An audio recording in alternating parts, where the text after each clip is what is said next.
우리 21절 말씀, 오늘 바로 앞에 있는 본문의 말씀인데요. 이 백성은 내가 나를 위하여 지었나니 나를 찬송하게 하려 함이라고 말씀하고 있습니다.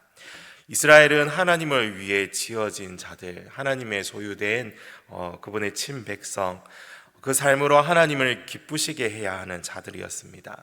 하나님을 예배하고 하나님 나라에 예배하는 자들, 이 하나님을 예배하는 것이 이 나라 백성들의 바로 목적, 삶의 목적입니다.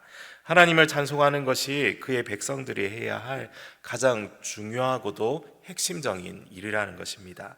그러나 이어진 오늘 본문의 22절은 이렇게 말씀하죠. 그러나 야곱아, 너는 나를 부르지 아니하였고 이스라엘아, 너는 나를 괴롭게 여겼으며. 하나님께서 택하신 이 백성들, 이스라엘은 하나님과 언약을 맺은 민족입니다. 하나님만 섬기도록 열방 중에서 선택을 하셨고 놀라운 축복을 입고 큰 민족이 되게 하셨습니다. 그런데 이런 놀라운 은혜와 사랑을 받았음에도 불구하고 그들은 이 기업으로 받은 그 땅에서 실패하고 말았습니다. 하나님의 백성으로서 합당한 삶을 살지 않았기 때문이죠. 이러한 사실이 너는 나를 부르지 않았고 너는 나를 괴롭게 여겼다라는 말에서 사실 여실하게 드러나고 있습니다. 그들이 가장 중요하게 해야 할 하나님을 찬양하는 삶, 하나님을 예배하는 삶이 형식적인 그 형식으로 치우치고 그들은 하나님을 부르지 않았습니다. 오히려 그들은 우상을 겸하여 섬기고 열방의 우상을 부러워하며 그것을 수입해서 자신들의 신으로 삼았습니다. 진정으로 하나님을 부르지 않았던 것이죠. 그들의 마음은 하나님을 떠나 있었고 형식적인 제사와 의식으로 두 마음을 품었던 것입니다. 그들은 진정으로 이 하나님을 부르지 않았는데 또 22절에서 너는 나를 괴롭게 여겼다라는 이 말씀도 하고 계십니다. 문자적으로 보면 너는 나를 괴롭게 여겼다는 것은 지쳤다, 실증이 났다라는 의미로 또한 번역이 가능합니다. 그들이 드린 반복적인 제사 행위는 형식적이었고 곧 하나님에 대한 경외보다는 실증으로 나아가게 되었던 것입니다. 한마디로 하나님을 싫어하였다. 하나님의 간섭을 싫어하고 그 말씀에 순종하는 것을 괴롭게 여겼던 것입니다. 더군다나 23절과 24절을 보시면 그들이 하나님께 제사 곧 예배도 제대로 드리지 않았다고 말씀하고 있습니다. 이스라엘은 자신들의 존재의 의미를 상실하고 말았던 것이죠. 자신들의 본분을 망각해 버렸습니다. 하나님을 기쁘시게 하고 하나님께 영광을 올려드려야 할 그들은 오히려 악을 행하고 하나님을 수고롭게 하며 괴롭게 하였던 것입니다. 우리 사실 이러한 삶을 한마디로 정리하자면 배은망덕한 삶이라고, 또 지금까지 은혜와 사랑을 베풀어 주신 하나님의 모든 선하심을 배신하는 일이었던 것입니다. 이런 이스라엘의 모습은 폐륜을 일삼는 자녀와 같은 모습이었습니다. 부모는 자식을 위해서 모든 것을 베푸고 자신을 희생하고 헌신합니다. 이 자식을 위해서라면 무엇이든지 하죠. 그러면 이런 부모의 사랑을 입은 자녀는 어떻게 해야 하겠습니까? 부모의 은혜에 감사해서 부모님을 기쁘시게 하고자 최선을 다하는 것이 이 자식의 도리인 것입니다. 그럴 때 부모는 자식을 키운 보람을 더 느끼게 되고 그런 자녀를 위해서 뭔가 하나라도 더 해주고 싶어하는 그러한 이 행복한 마음, 그러한 것으로 더 노력하게 되는 것이죠.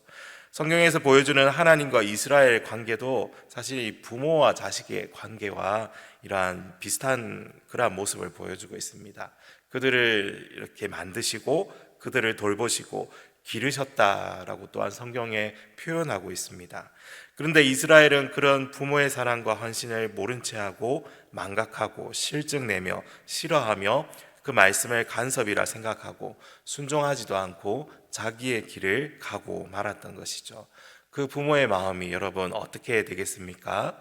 우리 썩어 문드러진다, 그 마음이 썩어 문드러진다는 그러한 표현처럼 그 마음이 얼마나 많이 무너지겠습니까? 이처럼 우리는 우리에게 이미 베풀어 주신 하나님의 사랑과 은혜를 망각하지 않기를 바랍니다.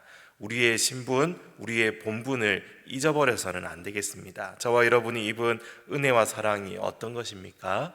이 예레미야서의 에스겔 선가요, 이 피투성이 같은 우리를 하나님께서 그 아들 예수의 피로 우리를 사서 이 죄와 사망에서 건져주시고 구원해 주시고 의의 옷을 입혀주시고 당신의 자녀로 삼아 주셨지 않습니까? 그러므로 우리가 베푸신 그 은혜를 늘 생각하며 감사와 찬양을 날마다 올려드리는 삶을 살아가는 것이 오늘 내 삶의 목적임을 기억하면서 우리가 살아가기를 간절히 소원합니다.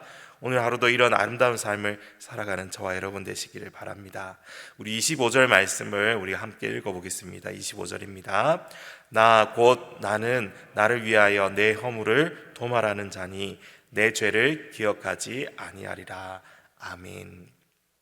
사랑의 하나님은 허물을 도말하십니다. 이 도말하다라는 단어가 재미있습니다. 문질러서 완전히 지워버리는 것을 말하고 있는 단어이기 때문이죠. 연필로 끄적인 것을 지우개로 완전히 지워버리는 것처럼 우리의 허물을 없애주시고 또 죄를 기억하지 않으시겠다는 말씀입니다. 시편에도 있듯이 우리의 허물과 죄를 깊은 바다에 던져 빠뜨려 버리는 것처럼 아예 기억에서 없애버리시겠다는 말씀입니다. 이토록 이스라엘을 용서하시는 이유가 무엇입니까? 부모와 같은 이 사랑, 자녀를 결코 버릴 수 없는 그 사랑처럼 하나님은 이스라엘을 사랑하시기 때문입니다. 그러므로 어중간하게 지나고 나면 다시 기억나는 그런 용서가 아니라 완전한 용서를 베풀어 주심을 또한 강조하고 있습니다. 그런데 여기에 또한 이 선행될 과제가 있습니다. 그들이 가만히 있으면 다 용서받고 자동적으로 회복되는 그런 것이 아닙니다. 그들에게는 이 죄사함을 받을 만한 어떠한 의로움도 사실 없기 때문에 우리 26절의 말씀에 보면은 너는 나에게 기억이 나게 하라. 우리가 함께 변론하자. 너는 말하여 내가 의로움을 나타내라 말씀하고 있습니다. 완전한 용서와 사랑을 받기 전에 그들에게 무엇이라고 말씀하고 있습니까? 이 죄에서 돌이키고 구체적으로 그들이 의로운 삶으로 변화되어야 하는 것입니다. 그리고 이런 기회를 받고도 돌이켜 회개에 합당한 열매를 맺지 않는다면 27절과 28절에 나오듯이 그들을 영원히 진멸하게 될 것입니다. 그리고 이 말씀처럼 바벨론에서 돌아와 회복된 예루살렘과 성전도 나중에 어떻게 됩니까? 예수님 시대를 지나서 초대교회 때인 이 AD 70년에 완전히 멸망당하고 말았습니다. 그들은 지난 1000년을 넘게 이 나라 없는 민족으로 살아가야만 했던 것이죠. 사랑하는 성도 여러분, 오늘 우리는 말씀을 통해서 그 사랑이신 하나님을 함께 묵상해 볼 수 있습니다.